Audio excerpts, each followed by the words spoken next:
This is the fifth lecture video on the topic of young adulthood and emerging adulthood.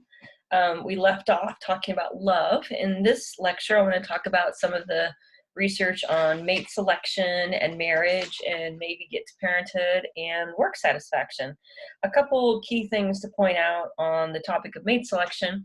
We have the evolutionary psychology theory that says that men and women are looking for different things in their partners. And the idea here is that the goal of both men and women is to pass their genetic material into the next generation. And so men are looking for women who look like they could make healthy babies. So they like young, curvy women those are signs of health and fertility.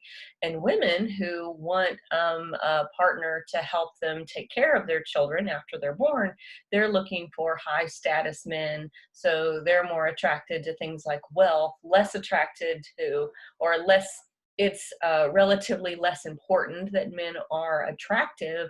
It's more important that they will commit and that they have the resources to take care of their children. So this is interesting because this supports the data on what's referred to also in your handout on called the marriage gradient. And what the marriage gradient says is that when people are of different status, right? So men, high status men, will marry low status women. And what I mean by status is maybe wealth or education or attractiveness. The more potential marriage partners one has, this is what's called your marriage market. Your marriage market is the idea that there are people that you have potential mates. The more mates you have, the more high status you are, the more, for men, the more mates possibility you have. So high status men, wealthy, powerful, educated, potentially attractive men will marry lower status women, less educated, poorer women. So this is sort of so low status men don't marry high status women, or they're less likely to marry high status women. Well, this supports the evolutionary psychology's literature that says that that men and women are looking for different things. So if women are looking for men to help them take care of their offspring, they're not going to necessarily attach or be attracted to a low status man. The dilemma or the paradox with this marriage gradient phenomena is that high status women, then highly educated, wealthy women, have fewer maritable partners available to them because there are fewer high status men. On the other end of the status spectrum, low status men have fewer choices as well because there are fewer low status women, right? So high status women who have lots of power and education, may find it difficult to find a partner who has more status, and low status men may find it difficult for them to find partners that have less status in women. That's what we mean by the marriage gradient. There's also another term which refers to homogamy, HOMO, meaning same. And then basically the data is that like marries like, right? That people marry within a similar age range, within a similar economic background, within that there is some diversity, but the tendency is for us to marry people who are similar to us ethically, racially, blah, blah, blah. There's also reference in your textbook to attachment styles, going back to the chapter when we were talking about children and attachment. And I suggested that attachment in childhood will play a part throughout the rest of your life. And in fact, that's what the research says, is that if you are securely attached as a child, it will be easier for you to trust people and to attach as an adult. When we are less able to attach as children, we're also less able to attach and trust as adults. Moving to your next slide, the points that I want to make here are about age at first marriage and marital satisfaction. Age at first marriage in the United States is higher than it has ever been in history. Men, it's about 26, the median age, which means by the time you get to 26, half the men that are going to get married are already married, and half are not. But that's the median age. And for women, it's about 24. This is older than ever. When your grandparents, when my parents were getting married, it would have been like 18 and 19 would have been the median age, but we're delaying marriage. And we've talked a little bit about that, I think, that in class. Is this a sign of wealth? Is it a sign of laziness? What's going on, right? Why are people marrying later?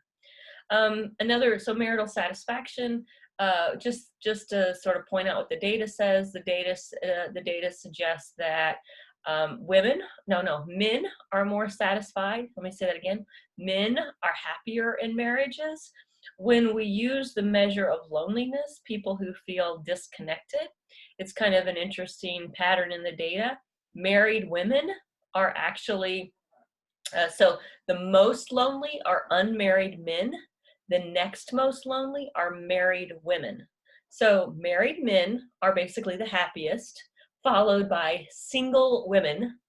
And next is married women. And at the bottom of the barrel is unmarried men. So marriage is basically more satisfactory for men, despite what our pop culture may tell us. When children come along, marriage satisfaction goes down even further. And this is sometimes compounded in part by a traditional division of labor, men being gone, women being stuck at home if that's not what they want to do, sort of thing. But what's also worth pointing out is marital satisfaction goes down, but divorce also goes down. So children act as, if you will, the ball and chain, right? Children are what keep people together. And then it goes down again when you get to teenagers. So babies and teenagers. And then once the children begin to leave home and you get to this empty nest, if couples have stayed together, their marital satisfaction starts to go up. Another statistic that I think is interesting to point out is the one about median duration. And I think we've talked about this too, but if you have remained married to your 12th anniversary, you have outlasted half of American marriages. Half of American marriages are over before they get to 12 years. So that's interesting. All right, moving on. The next slide is basically just more of the same.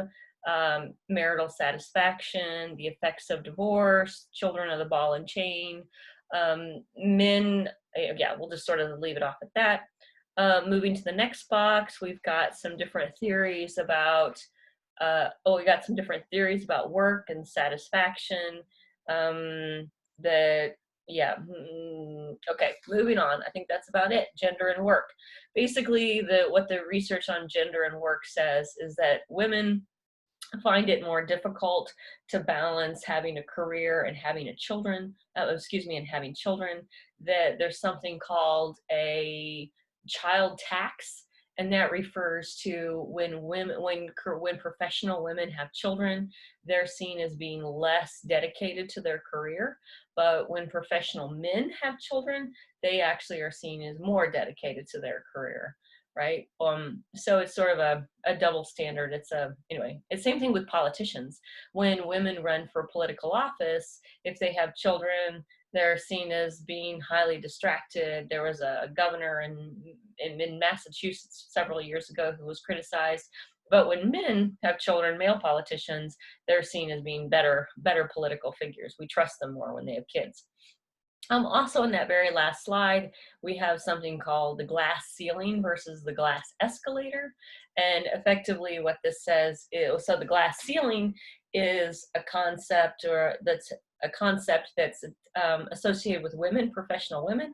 And the idea is that a professional woman can move so high through her career trajectory. She can see through the ceiling. She can see, the top, but she can't get there. The ceiling is glass and she can't get through it.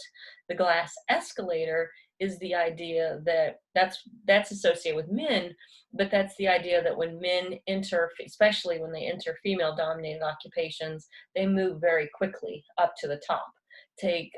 Great examples are nursing, education, especially K through 12 education. The men are more likely to become the principals. They're more likely to become,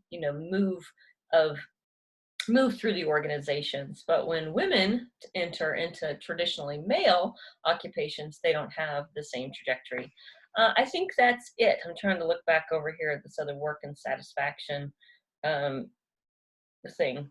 Yeah, I think that's it for this chapter. So look for the quiz at the bottom and respond to your discussion posts. The next chapter will be about me. It'll be about middle-aged people in your 40s, and the chapter after that will be about end of life. Have a good day. Thanks for listening.